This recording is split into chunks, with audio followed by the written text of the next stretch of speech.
go to self-service and look up Autodesk Sketchbook.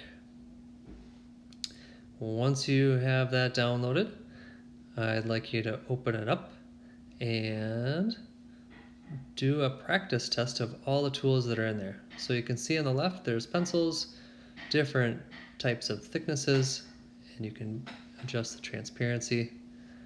Go ahead and scribble out something, give it a test.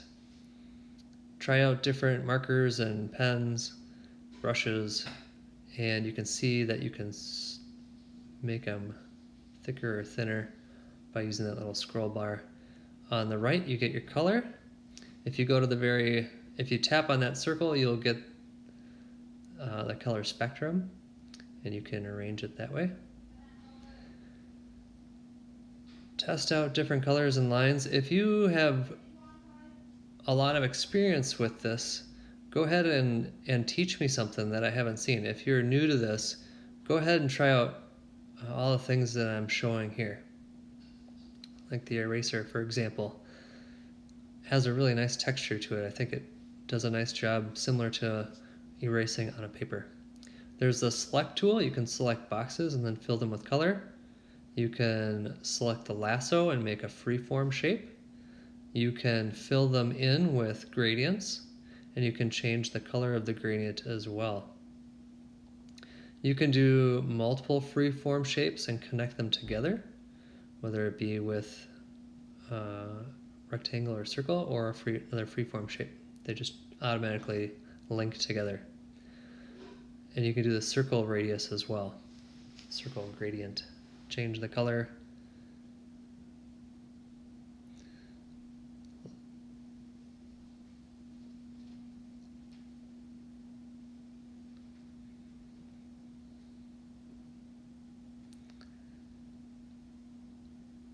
The ruler is pretty cool. You can slide your finger just about anywhere above the ruler line. You can take 2 fingers and move the ruler at different angles. You can select a box and move the ruler, and then you can draw a line as far as you want, but it's only going to draw inside that selected area. There's also a really cool flexible ruler where you can grab the points, any of those 3 points, and adjust them, and then draw your line on either side. Super cool. I've never seen that one before.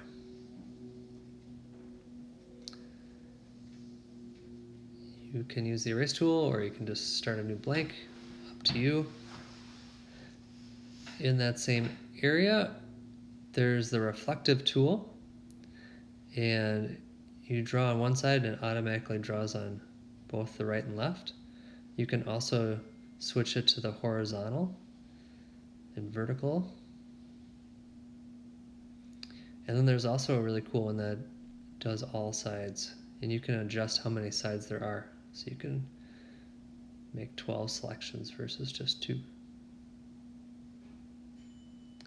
Circle tool.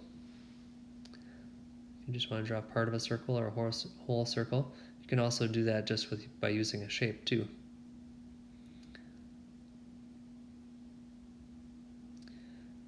There's this nifty grid that kind of helps you draw if you're interested in drawing 1-point perspectives in a room or in a city or whatever you want to do. You can have multiple points to help you figure that out.